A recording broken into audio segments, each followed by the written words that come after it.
Name is Roger Berkowitz. I'm the founder and academic director here at the Hannah Arendt Center at Bard College. Pleasure to be speaking with you today. So we are beginning a new book in the reading group, the virtual reading group. We're not going to read the whole book as our current plan has it.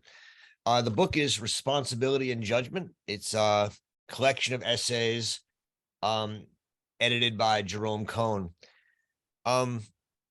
It's one of my favorite little collections. It's really beautifully edited in the sense that the essays really do go together on a topic, namely responsibility and judgment. And the way Jerry puts them together is that there's a prologue, which I'll talk briefly about, which was originally given by Arendt as part of winning the Sonning Prize in Europe.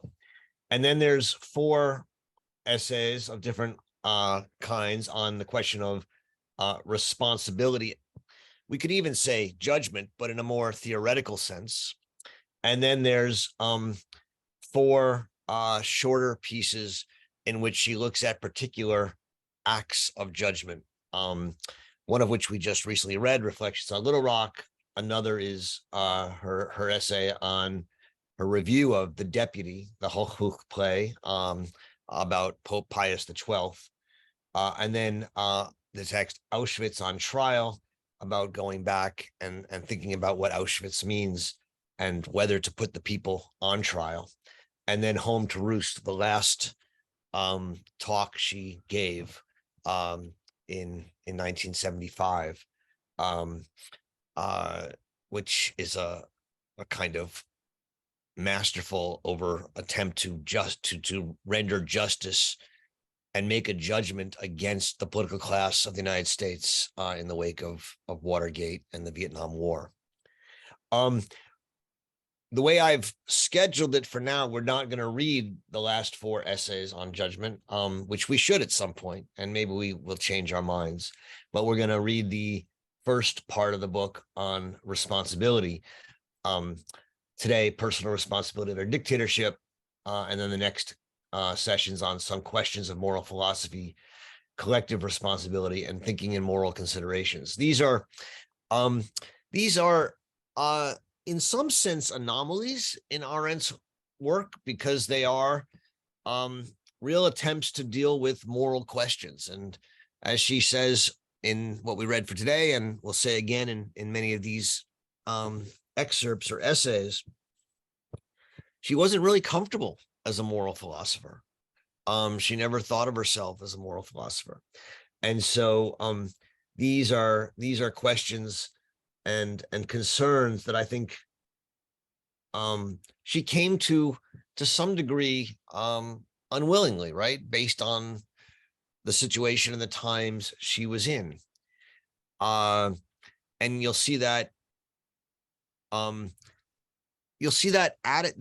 she'll make that claim in both the first 2 things that we're going to read for today. I mean, the main thing we're reading is Personal Responsibility Under Dictatorship, but I'll say something briefly about the prologue, which was the Sonning Prize speech, which is an extraordinary speech as well, and worth our at least paying attention to if you had a chance to take a look at it.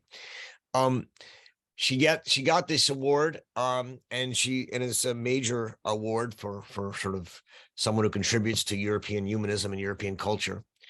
And she begins by saying that she's a little uncomfortable getting the award, especially an award for European humanism, since she was involuntarily kicked out of Europe and voluntarily embraced citizenship in the United States.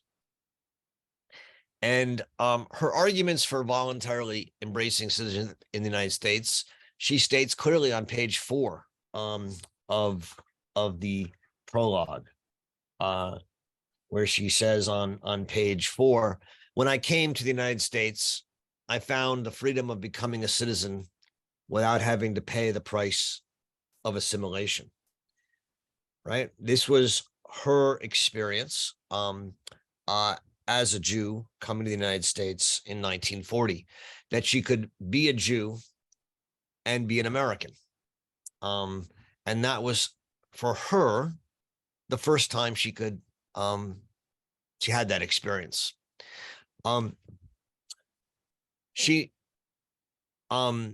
We talked, I think, in the last few weeks about question of her thinking about race and racism, or anti-Semitism and racism. And, one of the things that we said is that she didn't really have an understanding of the experience, the Black experience in the United States, probably ever. And she really didn't realize that she didn't have it, at least until her encounters with Baldwin and Ellison, such as they were. But at least from her experience, that was the idea that to her emerged in her emigration to and becoming a citizen of America, which is that she could be a Jew and be an American. She talks about the public aspect of accepting a prize, right? And she says that by personal temperament, this is on page 7 to 8, she says she shies away from the public realm. And of course, this will be surprising to many of her readers and listeners, she says, because her philosophy, her political philosophy, is known to be such a strong argument for engagement in the public realm. And yet, what she says is that she has never been, at least by temperament, a political actor. There have been times when she's had to act, when she had to get children out of Germany and help them get to Palestine, when she signed a letter against McCarthyism. There have been times when she acts, but for the most part, she says she's been a spectator. And that has an advantage over actors because spectators can stand back and be impartial, whereas actors are always partial. And as impartial, spectators can look at all different opinions and seek to make judgments in a much more informed way. I mean, this is one of the, this is something she talks a lot about in the lectures on Kant's politics of judgment. It's also a bit of what we talked about when we read recently Introduction into Politics and her discussions about prejudice. Actors, people who act, have to act on prejudices, on partiality, and they have to be willing to say, I've made a judgment or a prejudgment, either one, and I'm going to act to defend it, and I'm not going to seek to try and deepen my understanding of it. Whereas thinkers or philosophers, she says, have no urge to appear in public. They engage in this silent dialogue, this soundless dialogue between me and myself. And it's this silent dialogue of the thinker that seeks to be impartial, that seeks to question themselves, that's going to obviously play a big role in all of the essays in this first part of this collection. And certainly also in the essay Personal Responsibility Under Dictatorship that we're going to talk about today. What she does say, though, is that a persona, right, is somebody, comes from the Latin personae, which means literally personare, to sound through. And for the Romans, they used it as a legal term, persona, as what sounds through someone insofar as they are a citizen, namely that they have rights, civil rights. The citizen, in a sense, is someone who wears a mask, right? That's the derivation of persona from the Greek, as someone who wears a mask. And the legal citizen wears a mask so that, if you think of John Rawls and the veil of ignorance, the person behind the mask, we don't know what gender they are, what color they are, what religion they are, how old they are. All we know is that they're a citizen. And that is what a person is someone who has that citizenship mask on. But Arendt here uses this to simply mean that masks are exchangeable, and that thus she can appear as a public figure and take her award, the Sunning Prize Award. And then she says, snap her fingers and snap back to things and go back to her private world. It's a questionable argument. Can one become a public figure for a moment and then go back to a private world? It's an interesting question, one that we may reflect on, and certainly I think matters today when one decides whether to be a public figure or not. In any case, many of these themes will continue to come up in the essays we're going to read over the next few weeks. This next essay, Personal Responsibility Under Dictatorship, was written sometime between 1963 and 1964. It was originally written to be read on the radio, and it was read both in the United States and in the United Kingdom on radio shows, and was then later published in a shorter version in something called The Listener in 1964. So what is personal responsibility under dictatorship, right? I mean, it's a very evocative title. It asks a simple question. How should one act when one lives under a dictatorship? Now, there's a few things that we have to qualify that. First, she doesn't really mean dictatorship. She means totalitarianism. And she says that, later in the text. She says, I'm going to use the word dictator, but I really mean, I'm really talking about totalitarianism. And what's the difference between dictatorship and totalitarianism? Dictatorships limit your public freedom, right? In a dictatorship, there are things you can't do in public or you're going to get in trouble, right? If you criticize the dictator, or you organize big protests, or you try and resist the laws of the dictator, you'll get in trouble. But if you largely stay home and take care of your family and earn your money and do your things, you're largely not going to get you're not going to be in trouble. And so under a dictatorship, you can live a free life as long as you understand by freedom a private life, not a public life. If you talk to a lot of people who come from countries right now that are considered dictatorships, right? And you say, do you feel like so many people who are in Ukrainians who I've talked to, do you think the Ukraine should be fighting Russia? No. Why not? Because we'd rather just, live our lives. We don't care which one of these crazy people rule us. That's what I hear from some of my Ukrainian friends. Not all of them, but some. And the view here is that one can live a decent, free life under a dictatorship. Arendt is certainly not preferencing a dictatorship at all. But she does think there is a certain amount of freedom that can still be had under a dictatorship. Under totalitarianism, however, it's not just public actions that are made illegal and punishable, but in fact, private actions as well. And not even that, at times it's simply arbitrary. The point is, you can arrest people for no reason under totalitarianism. And so you have to constantly be searching and thinking, what might get me in trouble? What's the next step? And limiting all of your actions.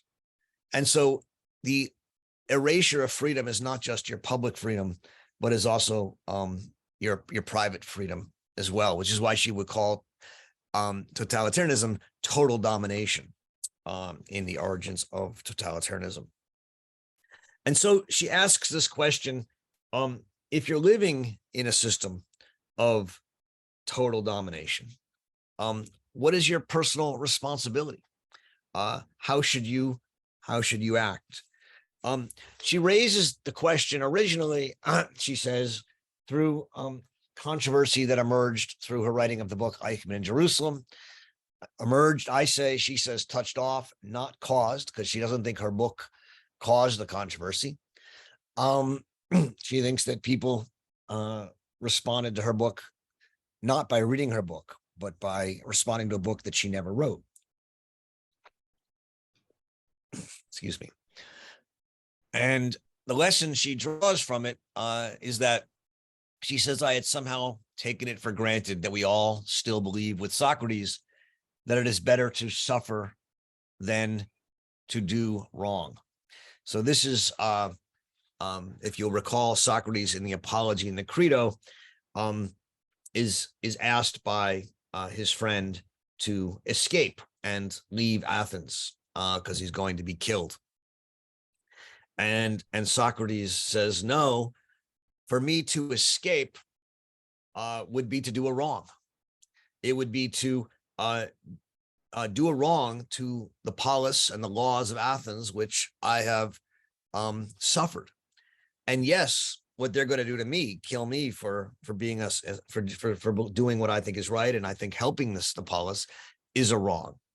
But he says it's better to suffer wrong than to do wrong. And Arendt takes this in a number of her essays and books as sort of the fundamental principle of Western morality. And what does it actually say? It says, I should not have the pride or the hubris to elevate myself to such an importance that if a wrong does done to me, I can do another wrong to the polis, to the laws. It may be that wrongs are done to me, but for me to do a wrong back is actually worse. And so there are times when we have to suffer injustice in the name of justice. And she takes this to be a fundamental law. Mary McCarthy frames it in a very brutal way when she writes in a review about the controversy in the Paris Review. If someone points a gun at your head and says, kill your friend, he is tempting you, and that is all. What that means is if someone points a gun and says, kill your friend, and you say, I killed my friend because I had to, the answer is no. They're merely tempting you. They're not making you do it. And this temptation to do wrong is what Eichmann felt and gave into. And Arendt judged him and said, he was banal, but more importantly, that he should be killed. Right? She thought he should be killed and suffer the death penalty because he did wrong. He gave into this temptation. The argument that many people like Stanley Milgram made, which is that we all have little Eichmanns in us, and that we all will, in a sense, obey orders and do evil things, even when we know they're wrong. Arendt found repulsive, as did McCarthy. She found it to say that we all give in to temptation. We've all lost the Socratic idea that it's sometimes better to suffer wrong than to do wrong, or that it is better to suffer wrong than to do wrong. And she says that what people really didn't get about her book is that she was judging Eichmann. She was judging Eichmann for giving into temptation, not for being a monster, but for giving into temptation. And she says people couldn't accept that for a whole host of reasons. They would rather see Eichmann as a monster, because if Eichmann's crime was only that he gave into temptation, they worried well, so would I. This was the Milgram argument. We all would give in to temptation, and thus we're all as bad as Eichmann. And so we have to make it, Eichmann and Monster have to make him different. And Arendt says that the real issue that she took out of the reaction to her book is who has the right and the ability to judge a moral issue. Where did she get the right to judge Eichmann as guilty, but not a monster? Who am I to judge is really the question as she frames it. And she says that so much of the response to the book actually emerged because people saw her judgment, both of Eichmann, but also of the Jewish leaders, and asked, who was she to judge? We're all equally sinful. Who can judge? Who's going to throw the first stone or the last stone? And that she says there's this huge outcry whenever we fix blame. She fixed the blame on Eichmann. She also fixed the blame on the Jewish leaders who collaborated in some sense with the Nazis. And people sort of rebelled against her, as we would call it, arrogance or pride to believe that she could make such a judgment. And she says, well, we have to make such a judgment. And this really raises the question for her of what this essay is about, right? She says in the Nazi period and in the pre-Nazi period, the real moral issue that emerged was not bestial behavior, right? Not that some people were beasts, but for her, what really emerged was that so many good and respectful people immediately coordinated their actions with the Nazis.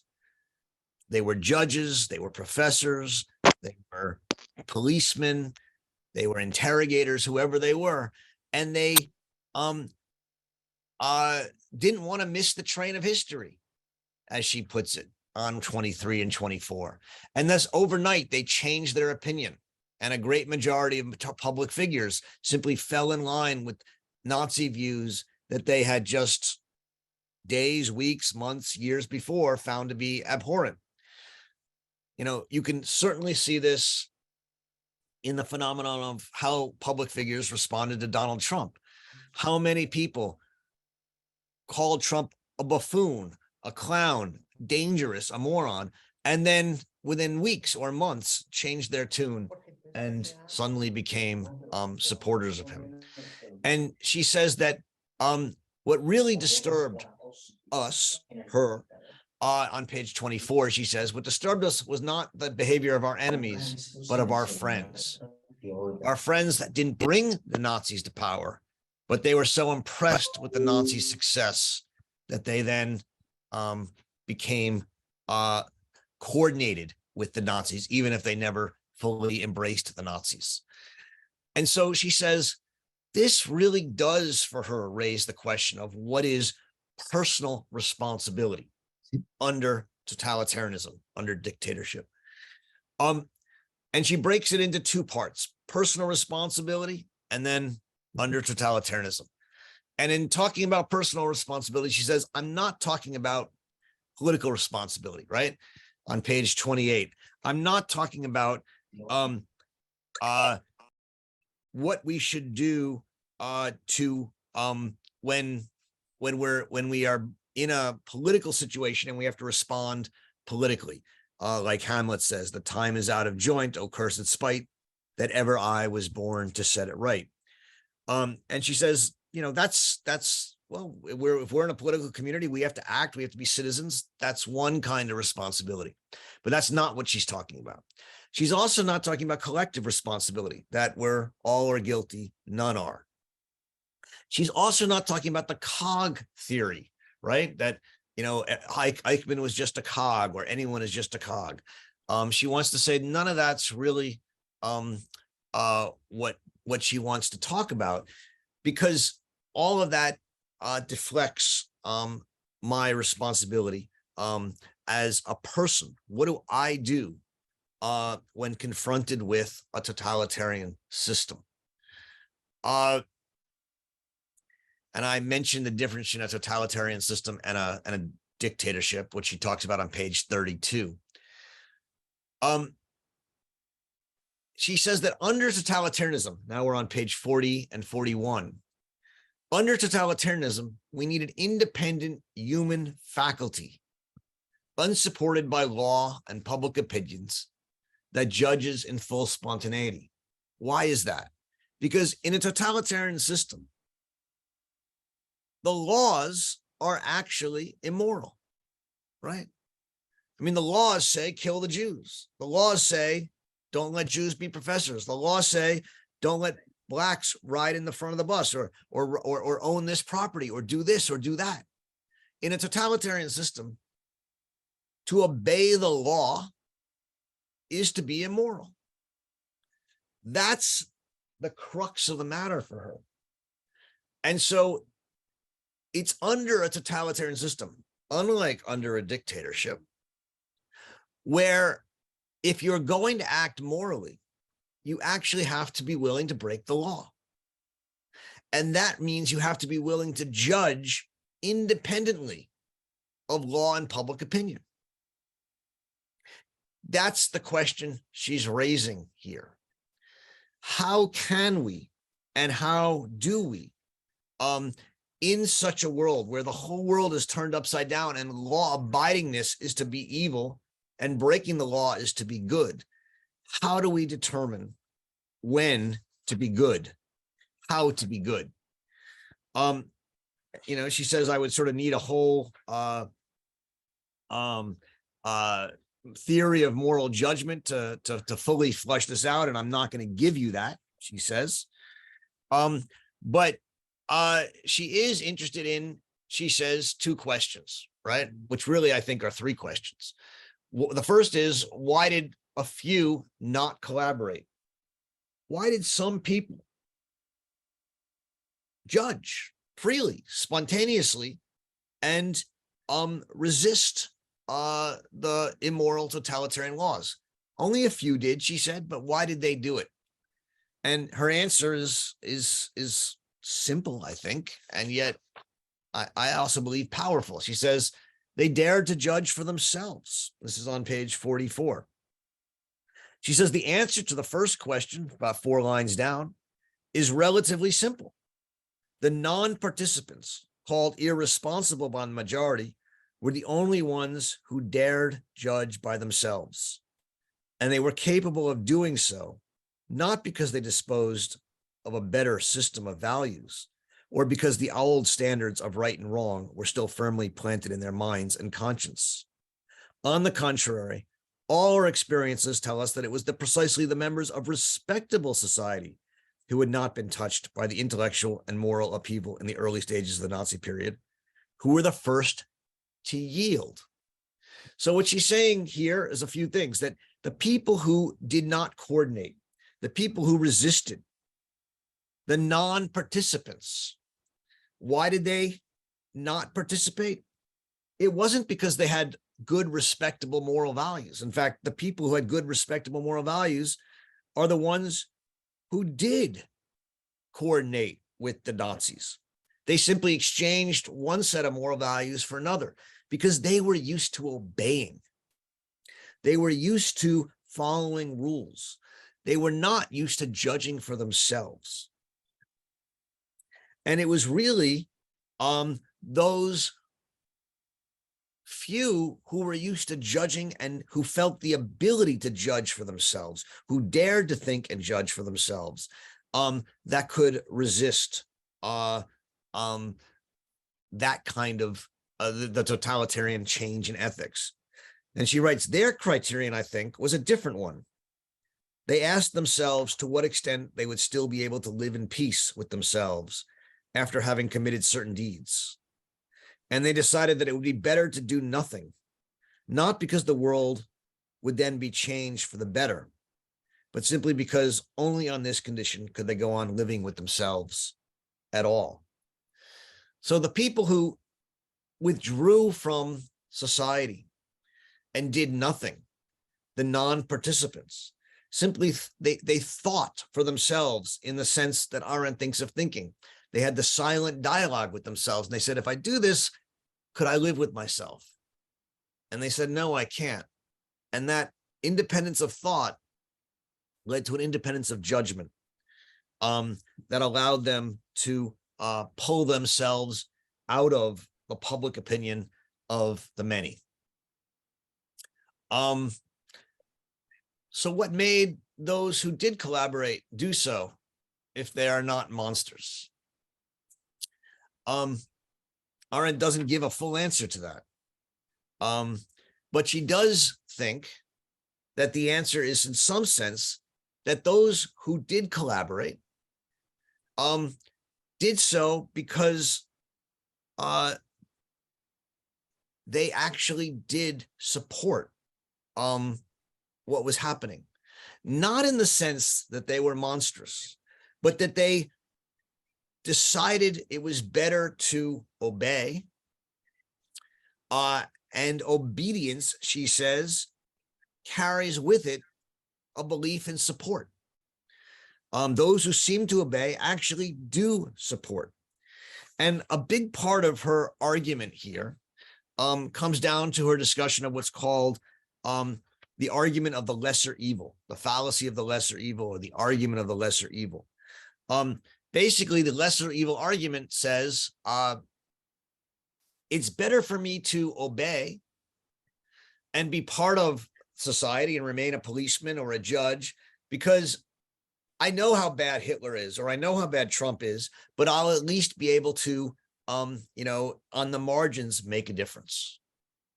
And that makes sense, right? I mean, it's the old question: is it better to try and bring about change from within or from without? And it's the argument. Well, I'd rather be within the system and try and make as little change and make it as best as I can. She says the problem with the argument for the lesser evil is that those who choose the lesser evil forget quickly that they choose evil. This is on page 36. She says, politically, the weakness of the argument has always been that those who choose the lesser evil forget very quickly that they choose evil. And she gives examples of this. She says, if you pass laws that say Jews can't marry Gentiles, or you pass laws that say Jews can't be in professions or can't be government officials, and you're an official, you think, oh, I'll still be able to help Jews do this or that, but I'll just have to worm my way around it. But you get used to obeying. You get used to doing evil, even if it's a smaller evil. And so then when the final solution comes through, you're still used to doing evil. And this is the problem with those who seek to justify what they're doing, to coordinate and say, well, look, I don't agree with full of it, but I can make it work.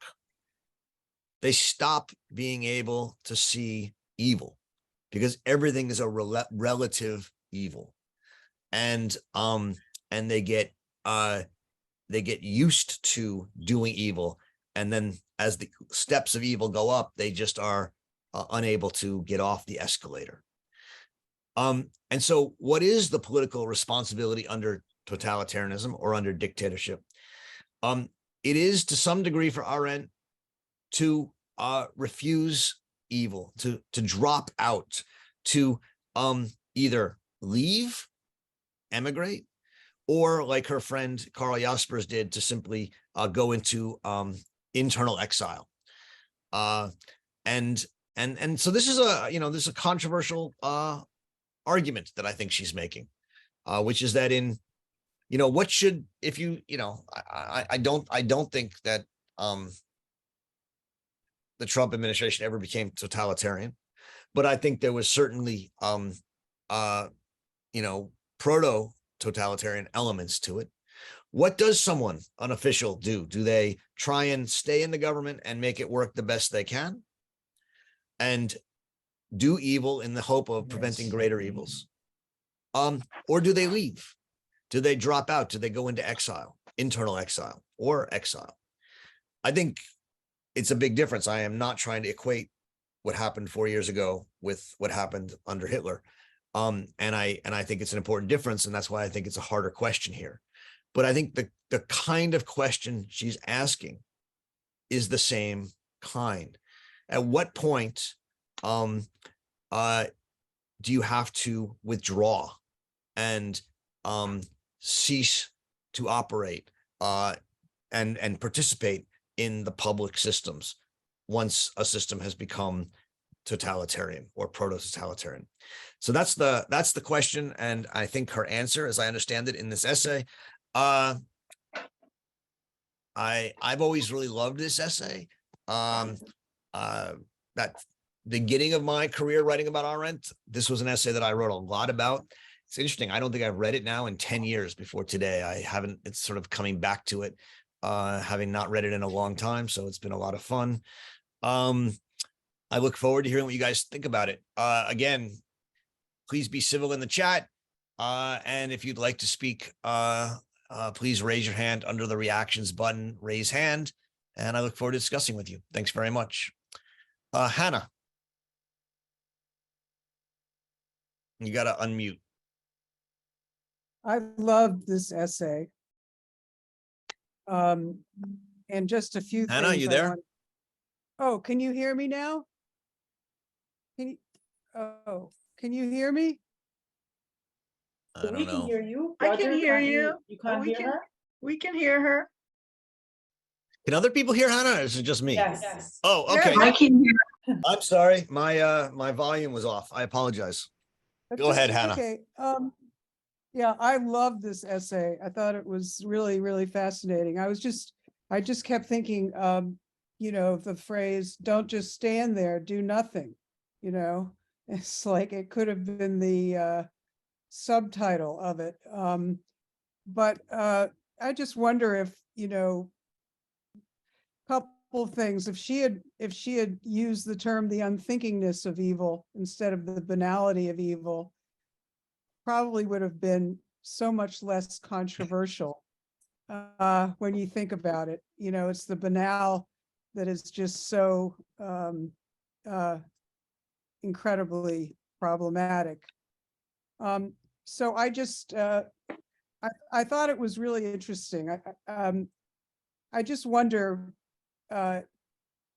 bringing in the element of religion, what it would do. The fact, you know, obviously other thinkers that I'm very well familiar with talk about how Christianity primed the populace, the world, for, you know, anti-Semitism.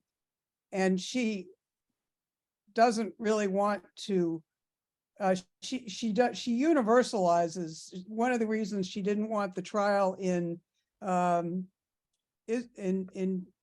Israel was she wanted to universalize the Holocaust, essentially, or Nazi socialism. What do you call it? Whatever socialism. National There are national socialism, sorry.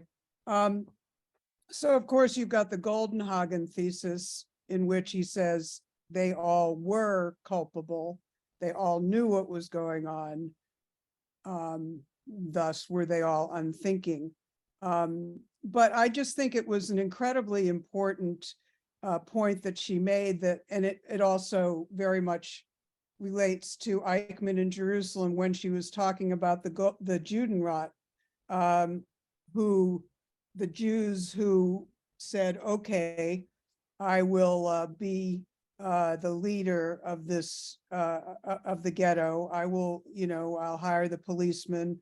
I'll keep the roster of who lives where and who owns what. And her answer would be, don't just stand there, do nothing, do nothing. And, you know, she makes the point that in a totalitarian regime like that, the only thing you can do, your only ability to do anything is nothing, is not to participate in any way. And clearly, in many cases, that would mean accept death when you're talking about the Jews, you know, who are offered these positions. Anyway, I thought it was a great essay, and it has a lot of applicability to, let's say, slavery and citizens and slavery in the United States as well, you know, going along with it. So I just think it's a great essay, and that's it. Thank you. Thanks, Hannah. I like the phrase, don't just stand there, do nothing. It's a nice, succinct, you know, if you had to write the Twitter version of this essay, right? You know, there's an interesting illustration of that, you know, which she offers in Eichmann in Jerusalem, where she says that if the Jewish leaders had simply done nothing, refused to cooperate, a lot of Jews would have still been killed, but probably many fewer, because it would have been that much harder for the Nazis to have, you know, organized all the transports to get them out. And so, you know, there's a Dutch sociologist who estimates that a third fewer Jews, I think, would have died if they had just done nothing. You know, so I think there is an element of that to her work, or to her argument here. Although it doesn't have to be nothing. She also embraces near the end of this essay civil disobedience, which is not nothing. You know, there are people who did try and resist and got killed for it, as you said, or imprisoned for it, or other things. So there are ways to do things even under totalitarianism, Right, that right. that are dangerous. I think the point here is that doing nothing, while it still may be dangerous, because everything under totalitarianism can be dangerous, is a morally defensible claim, is I think what she's making, and more morally defensible than trying to do something by obeying and being part of the system. And now, you know, I think there's a lot of truth. I mean, to me, this speaks true. And yet the hard judgment, right, is at what point do you have to resign, right? At what point does someone in politics or in government or in a position of power, at what point does the argument of the lesser evil turn over to I'm doing evil as opposed to something else? And I think that's the hard question. And that's the question that, you know, people in government or whatever have to ask themselves on a regular basis. And, you know, you often can't know, you know, if you're an official in 1933 in Germany, and there's a law preventing Jews from serving as lawyers or doctors, do you yet know what's going to happen? And is it better to resign and leave and go into internal exile then? Or do you fight? At what point? And I don't have an answer to that. I mean, these are hard questions. That's why I'm bringing them up. So I don't think she answers that here. Unless someone else thinks she does. I don't know. But yes, thank you very much. Barbara. I have a question about the end of the essay where she makes the distinction between support and obedience. Yeah. And that's a very impassioned part of the essay. And she says that obedience is relevant when we speak about children and when we speak about slaves. And slavery is a kind of totalitarian system, I think. And so, you know, I sort of wonder why obedience is sort of relevant to a situation in which a slavery situation, but not relevant to a totalitarian situation where people are kind of also terrorized in a kind of total way. Let's read that. What page is it on? Just so I have it. Okay, let me find it. Hold on. I'm not, let's see. sort of near the end, but It's on the last page. On the last page, mhm. Yeah, where is it? I'm just not finding it. okay. There is a little bit on the last page, but let me just see where she says that obedience is Well, on, On page 47. yeah, on 47 is where she talks most about this, right? So I'm just trying to think where the slave, oh, here it is. I found it. Okay. mhm, So let's just take a look at this on page 47. okay. According to, I'm going to start at the top because this is important stuff, and let's just read it. According to these earlier notions, every action accomplished by a plurality of men can be divided into two stages. The beginning, which is initiated by a leader, and the accomplishment in which many join to see through what then becomes a common enterprise. In our context, all that matters is the insight that no man, however strong, can ever accomplish anything good or bad without the help of others. So the traditional notion that there's a leader and there's the accomplice, Mhm, you know, is not really accurate because you always need both. mhm, What you have here is the notion of an equality, which accounts for a leader who is never more than a primus inter pares, first among his peers. Those who seem to obey him actually support him and his enterprise, right? mhm. That's the key line. Yeah. If you obey a leader, right, you can say, well, I don't like what he's doing, but I'm going to obey. But insofar as you do that, you're offering support for the leader. Mhm, Without such obedience, the leader would be helpless, right? He doesn't have any power over you.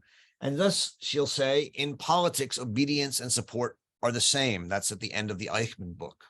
mhm, Without such obedience, he would be helpless. Whereas in the nursery or under conditions of slavery, the two spheres in which the notion of obedience made sense and from which it was transposed into political matters, it is the child or the slave who becomes helpless if he refuses to cooperate.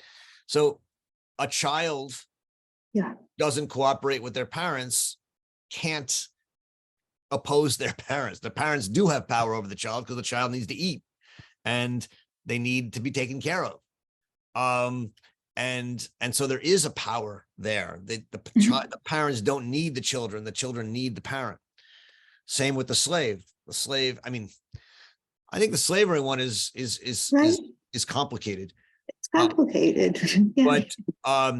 But the premise here is that, again, the master can still live without the slave. And the slave, so long as they are a slave, needs the master. Obviously, the problem here is that the slave, unlike the child, can cease to be a slave simply by running away. And so that's a distinction that would need to be thought through.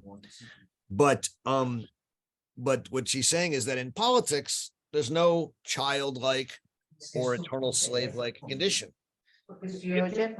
If the people, let's mute people. Thanks. In politics, if you obey, you're freely obeying, and thus you're showing support, and that's and that support leads to the legitimacy of the ruler, dictator, tyrant, totalitarian ruler, even if you think, oh, I don't like what they're doing. And that's the distinction she's making. Does that help, Barbara? To some extent, yes, but I think that there is some. If all the slaves, right, just said, we're not doing it. We're not. Not that I want to make the slaves guilty or responsible, but if I mean, I think they acted because they knew that they were going, they would be killed, beaten, whipped if they didn't. And I think in other words, I think terror and fear is part of that system. And I think that is also true under totalitarianism. Sometimes people cooperated out of that lesser evilism, but sometimes it's just out of terror of I mean, I think terror is something that comes into your very soul, and Yes, but the point is, and this is something she makes, she argues frequently, that terror, to the extent it existed, was largely unjustified in her mind, right? People could drop out of the Nazi party and just live a private life. And, for the most part, they weren't going to be killed or imprisoned. There was not that terror. I mean, there are times when it might have happened, but there are plenty of people who withdrew from society, and were okay. And that makes sense. and she just thinks that people use that to justify rather than having that be a real worry. So, I mean, that's just something she talks a fair bit about in her writing. George.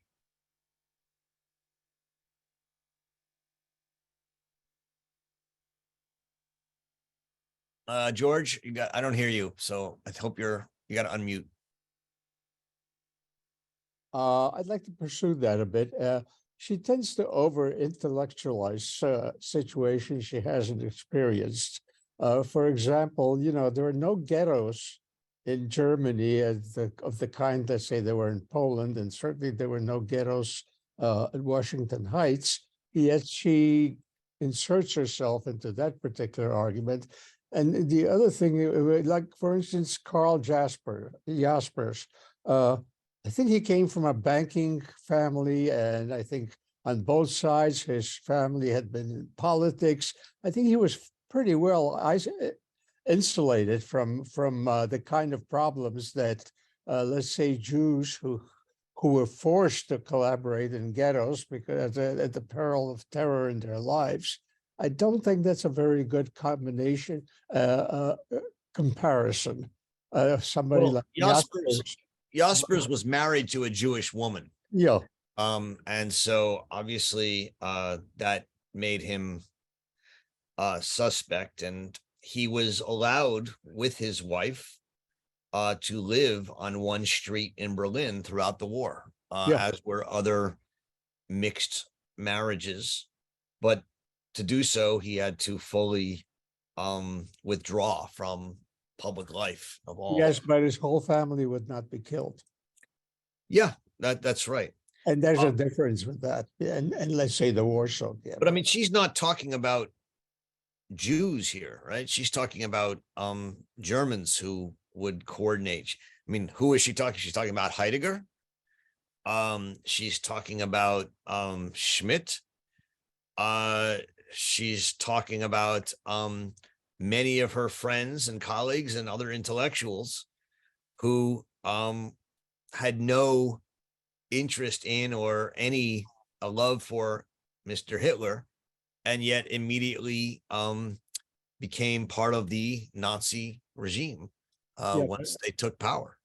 Yeah, but you mentioned the thing that when she spoke about Eastern Europe, she was talking about the ghetto Jews and how they all should have been, let's say, the same as Mr. Jaspers and resisted in that particular way. Well, no, that may have been, you may have misunderstood, or I may have misspoken. What I meant there is simply something different, which is that those Jews chose to coordinate with Eichmann and help organize the deportations. And she says, look, she says very clearly, you can't compare their choices to the choices of a Heidegger or a Jaspers, but they did have a choice, right? And they could have simply refused to cooperate. And if they had, they might have been killed, and some Jews might have been killed, but many, many fewer. Now, she doesn't say, one of the things that's important about what she says about the Judenräte is she never blames the Judenräte for their cooperation, right? unlike, Heidegger or Carl Schmitt or others who she will blame. What she says is the Judenräte were put in front of, put up in front of an impossible question or task, and they had only bad choices, right? They had no good choices. She says we can't really blame them for the choice they make, but we can say that their choice probably led to more Jews being killed. That's not a factual matter, basing it on some of these studies that were done by these Danish scholars. And B, they preferred to they preferred not to suffer evil and instead to do evil, the absolute opposite of Socrates' moral foundation. And so, she thinks that she wants to say that while she wants to say two things, this choice that they made was the lowest point of the whole situation, right? Because it shows how people were put in a position of having to make an impossible choice in which there was no good outcome. And the fact that they made this choice shows how moral people were forced to make, in her minds, immoral choices. That doesn't mean she's willing to blame them or condemn them, but it is mean she says we have to at least be honest with what they did, and what they did was, put themselves and their friends above other people, and that's again, in that situation, she says, who knows what anyone else would have done, and yet she still thinks we have to be able to judge it, but that doesn't mean she blames them for what happened. She doesn't. She's like, it wasn't their fault that they were put in this choice.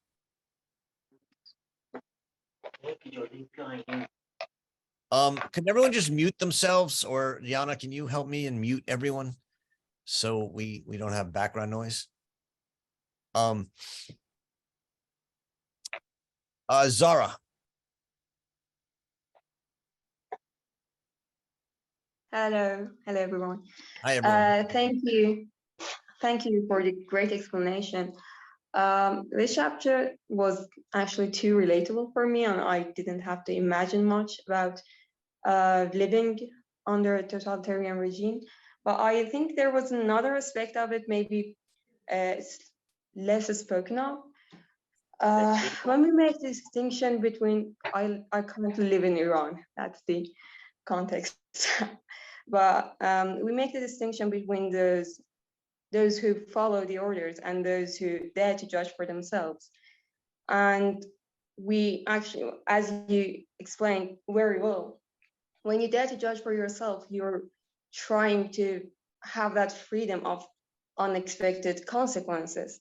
But there's also another layer of conflict here, because if you choose to fight in such a situation, you also have to judge how to live with those followers.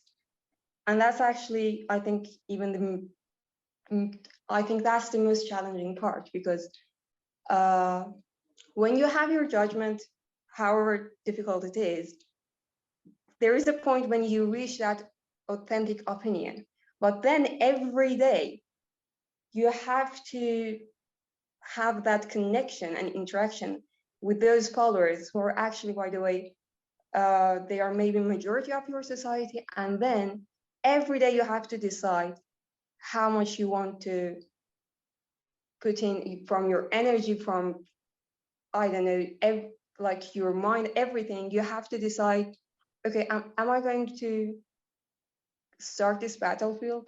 And because it's constant, and because it's, I think, because you know the person that you're having interaction with, they are not evil, as you explained, as Arendt explained. You know why you're doing this. You know it's more of a comfort zone or a personal interest.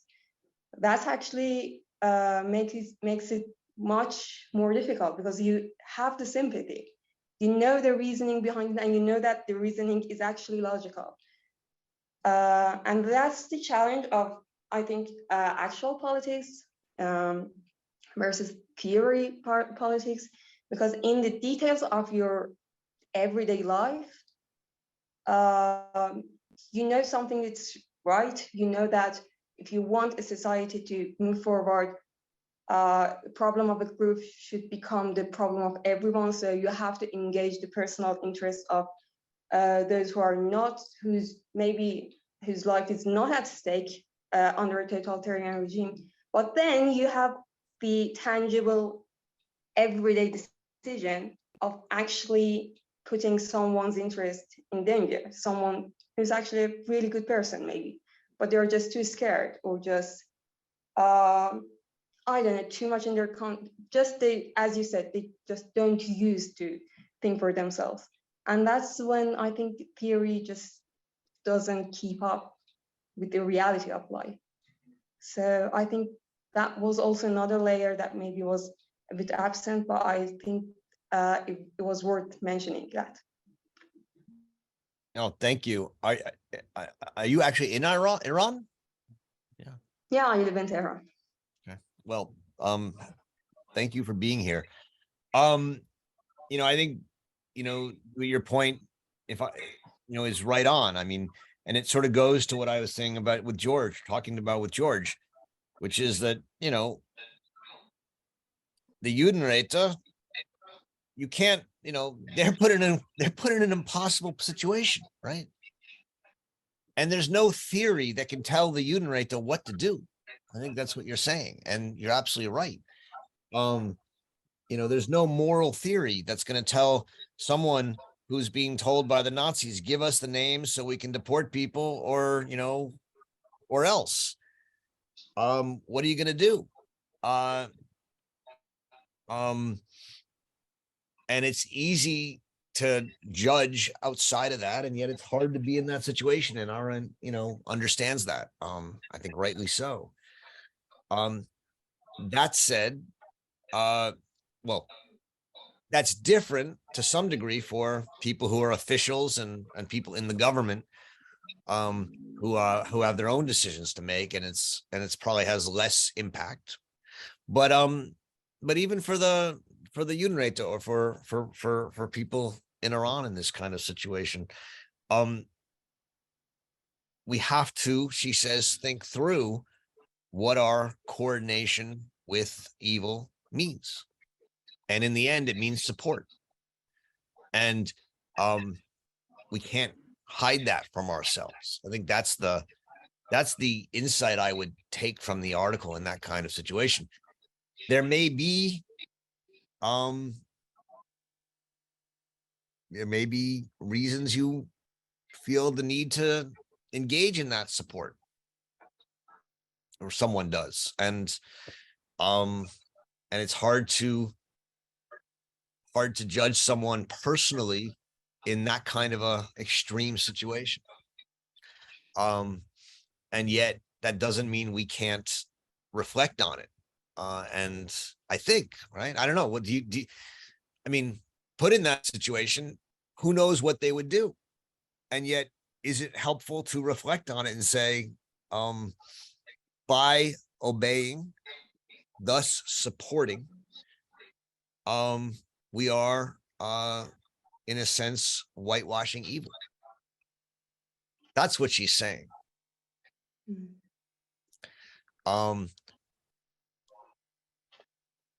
But she certainly doesn't think someone like a Judenräte should be put on trial for what they did, like Eichmann was, because she doesn't think, they've been put in an impossible situation.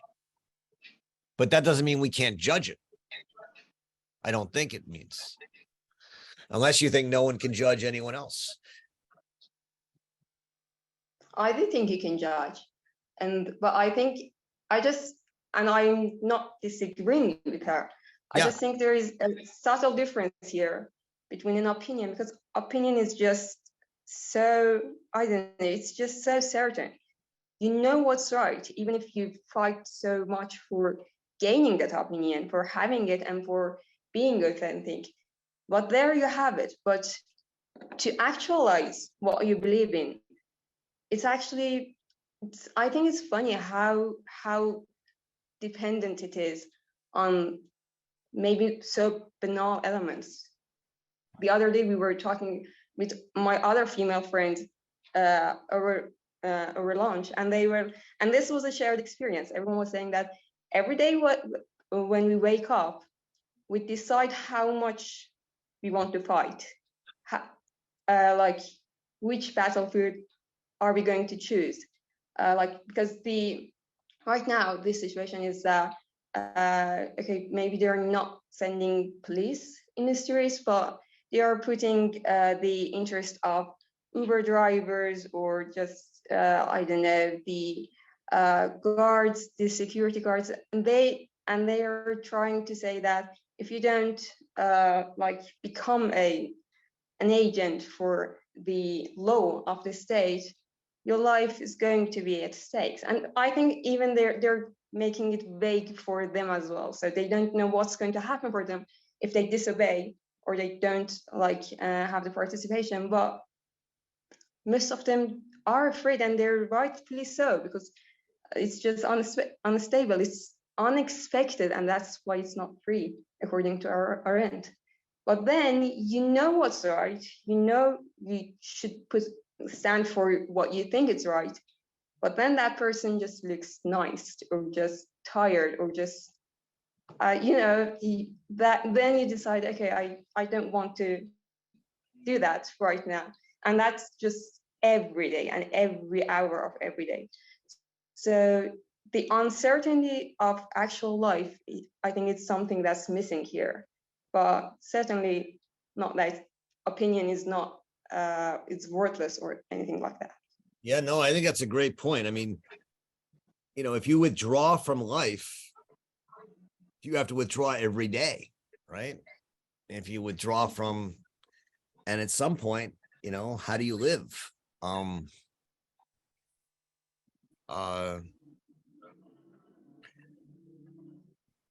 Yeah, I mean, I take your point very well. I mean,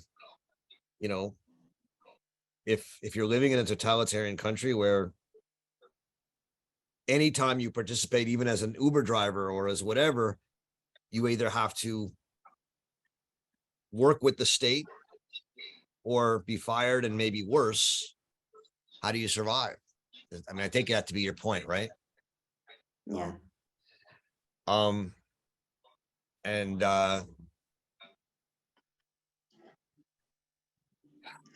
yeah, I don't know. Do you have any ideas? What do you're thinking about this on a daily basis. Zara, tell me what you think. Well, that's just like that. One day you have the energy, you take your vitamins and you say, I'm going to fight, like I'm going to say something. And I think the details, the creativity that people put in such situations is just beautiful. Some people if you're an Uber driver, we don't have Uber here, we have Snap. It's different, but it's the same idea. If they say, okay, I have to say this to you, you have to be like this to use this service, you withdraw it, you cancel just to drive, or just you when the guard is asking you to wear the scarf and then you don't want it, every person they just have their method. They put their scarf on, but they make it as a funny face, I don't know, they make it in a strange way. It's not as if to show that it's not normal, or just they wait, even though they know that they're going to say something, they wait until they say something and they just look in their eyes, and then they put the scarf on, but they look in their eyes just to make them embarrassed, just to make them uncomfortable. The details or they just say something to them, and the answer is always the same. We don't agree with this as well, but it's the law, and they're going to make it difficult for us. And then sometimes the strategy is that just makes them tired, you know. Just if they say this for 10%, I don't know, and if they have to just repeat this to several people, they're just going to get tired. So just make them tired. Or sometimes you decide that no, you actually have to put their interests at stake. You have to actually, some people argue that if they are going to have their business at risk, if there's going to be some sort of consequence for them, you actually have to make that happen, because this problem should be everyone's problem. It's not going to be solved if it's just one group that's going to meet the consequence. This should be a problem for all of the society. No. But that's also another challenge, because you want that to be a problem of everyone in society, but you also want to have a society. You want to have a society when this is all over. You want to be able to live like freely and in peace after all of this. So you don't have to, like, you have to keep the temperature down. And the strategy changes, and it's creative, and it's frustrating, and it's also hopeful, and it's all of them together. And you can't see that in text. But Well, thank you very much. I mean, when you're talking, it strikes me that when Arendt says at the very last paragraph of her essay that we should stop talking about obedience, right? And instead ask about support. Say, don't ask why did you obey, but why did you support? And, you know, when you're saying, you know, people do these subtle things, or wearing their scarf a certain way, or answering questions a certain way, what they're doing is finding ways to not show their support in some way or another. And her last line is, if we think these matters through, we might regain some measure of self-confidence and even pride. That is, regain what former times called the dignity or the honor of man. Not perhaps of mankind, but of the status of being human. And it strikes me that what you're describing is the day-to-day struggle in a totalitarian society to be human, and the dignity of humanity. And it's very humbling. So thanks for talking to us about it, and good luck. Yeah. Thank you. I don't want to bum you out. No, everyone. no, actually Life quite, is okay. It's I okay. actually find it quite ennobling to hear that. You know, I mean, it's the struggle to be human and to remain free and to have dignity. And I appreciate your reminding us of it. So thank you. Bruce. Yes, thank you very much. One has to sort of pause and take a breath, I think, right now. Thank you for the remarks. I wanted to turn the question in a somewhat more institutional and structural dimension rather than psychological existential choice dimension. And I don't think that,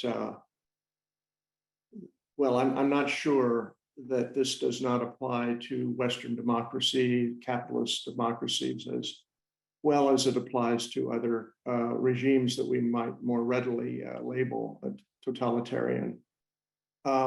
Because what I want to question is really the nice slogan, don't just stand there, do nothing. It seems to me that in conditions of contemporary society and interdependency ecologically, interdependency economically, it's really not possible to do nothing. And the things that are done to keep the systems of money and power functioning are also the props for the political regime and system. Without it, the government and the bureaucracy would have a hard time functioning. And that's why this notion of collective action is so important.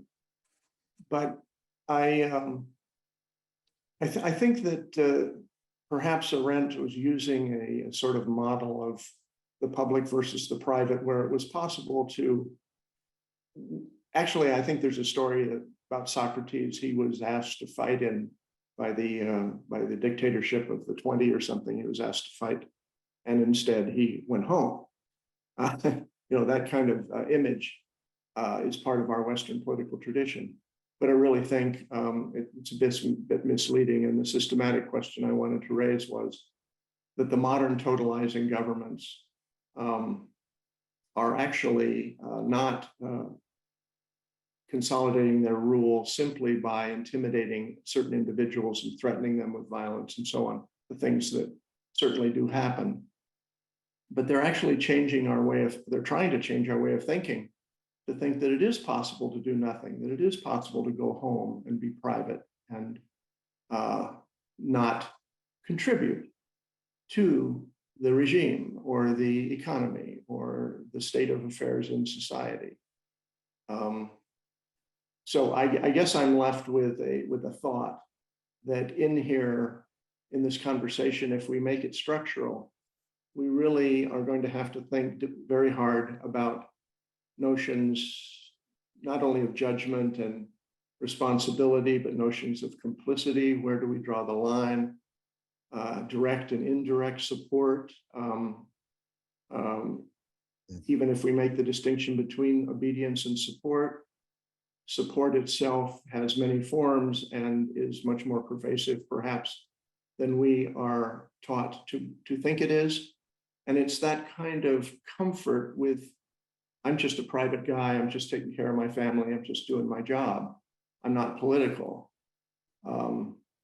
That I think has to be questioned increasingly as we move forward with things having to do with climate change and so on. So that was the point I wanted to raise. Thank you. Thanks, Bruce. Yeah, someone who maybe knows better than I can tell me, but my memory is that the Socrates story that Bruce was referring to is when Socrates was asked to arrest one of the captains who had not rescued some people during a battle or something. He simply walked out and went home. It wasn't about not fighting, but you can, if I have that wrong, someone else who's a classicist or knows things can tell me. But the overarching question that Bruce is pushing us to consider is, what does it mean to be a non-participant in a world as intertwined and global and caught up in systems as ours is? If you go home and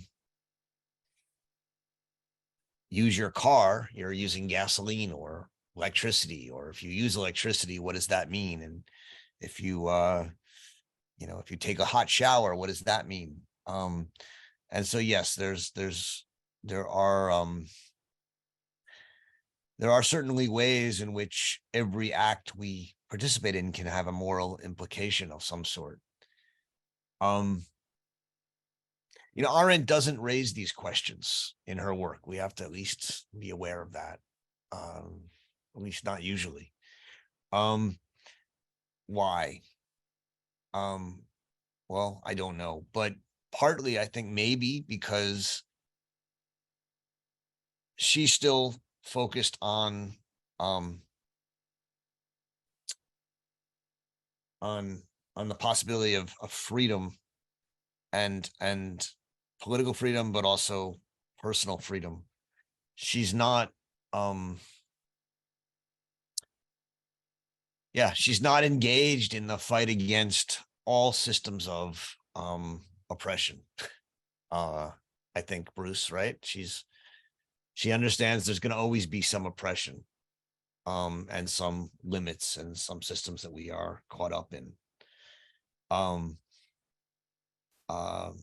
So yeah, I think you raise good points and not points that I think are things that she's going to fall within her thought or purview. If I may, just one more thing, so that it won't seem so, it's not kind of coming out of left field as far as Arendt is concerned. I know that she had died before this came out, but I'm quite interested in the relationship between Arendt and Hans Jonas. And Hans Jonas's book on the imperative of responsibility, I think, is one of the most significant books in ethics in recent times. And I know for a fact from talking to Jonas that over the years at the New School, he had disagreements and many close, conversations with Arendt. So I wonder if they ever talked about what later became his work on responsibility. I don't know the answer to that at all. Yeah, when we get to the question, the essay, some questions of moral thinking and moral considerations and questions of moral philosophy, some of these questions will come up, and hopefully we'll come back to them. I think one of the interesting and important questions to ask critically about Arendt is to what extent she sort of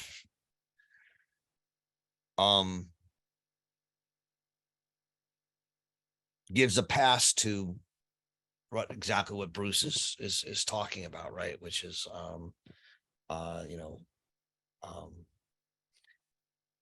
living one's life in a outside of politics. That said, in a non-totalitarian country, right? Arendt is a big believer in engaging in political action, civil disobedience, citizenship. But she doesn't think everyone's going to do it, and she doesn't think everyone has to. And so that is a big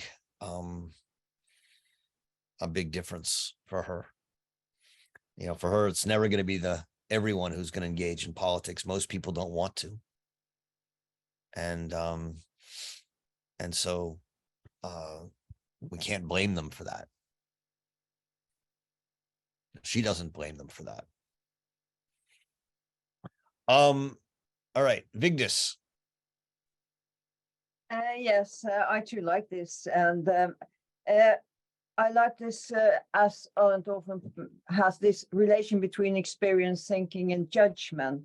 And my point here and questions are related to thinking, and as she says on bottom of page 44 and on to 45, where she says that the precondition for this kind of judging, that is the judging of those non-participants, is not a highly developed intelligence or sophistication in moral matters, but rather the disposition to live together explicitly with oneself, to have intercourse with oneself.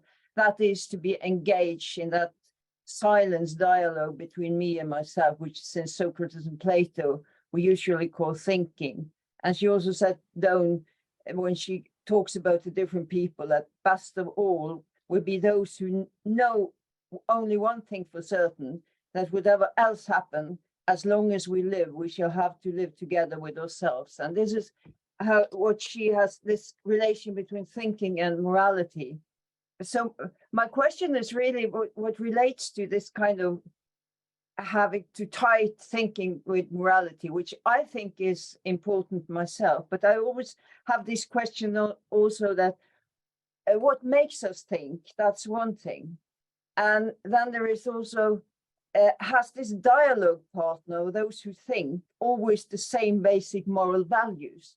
Because there has to be something in this talking to oneself that is a kind of basic moral values in this kind of talking.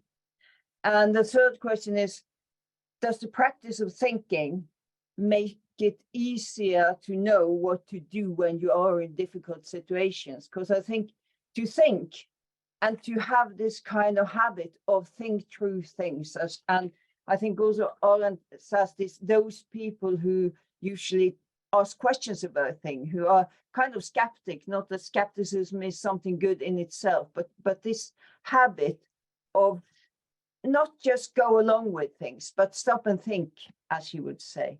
But I have also, as I said, those three questions. So I wonder, yeah. Well, these are three questions. We're going to be talking a lot about this for the next 4 or 5 weeks because the next few essays are specifically about these questions. One thing I'll say is that thinking doesn't provide answers, right? So when you ask, will people who think, come up with similar moral values? Generally, no. The one thing that will unite them maybe is their openness to thinking and thus to pluralism and different opinions. But where they'll come out is not determined by thinking. There's no universal values that thinking leads to, as I understand it. Now, you have to be able to live with yourself. So thou shalt not murder is probably as close as one is going to get. Because can you live with yourself if you just murder somebody else? Is going to be pretty difficult to imagine, and someone who thoughtfully says, yes, I could just go up and murder someone. You can see an example of that with Raskolnikov, right? Who tries to convince himself that he can murder without having a bad conscience, and it doesn't work out very well. But there's no idea in her work that there's gonna be any definite universal moral values that thinking leads to. What thinking is going to lead to is a kind of forcing yourself to consider other thoughts, other viewpoints, other perspectives, and in doing so, challenging your own and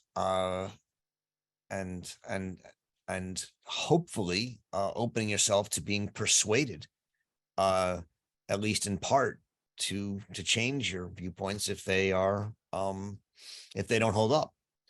And in that sense, thinking can frustrate attempts to make people embrace closed-minded ideologies or movements. And that's a big part of where she turns to thinking here. But, and thus the political implications of thinking come about in emergency situations, right? When movements emerge or when ideologies emerge. And that's going to be part of her argument in these next few essays. So maybe that's a good place to wrap up today. We're going to be starting to read for next week some questions of moral philosophy, which is sort of a long 4 or 5 part mini book, long essay, which we're going to read in parts because it's pretty dense. So I think we're talking about part 1 for next week. Enjoy it, read it, and I look forward to seeing you next week. Enjoy reading Hannah Arendt. Thanks all very much.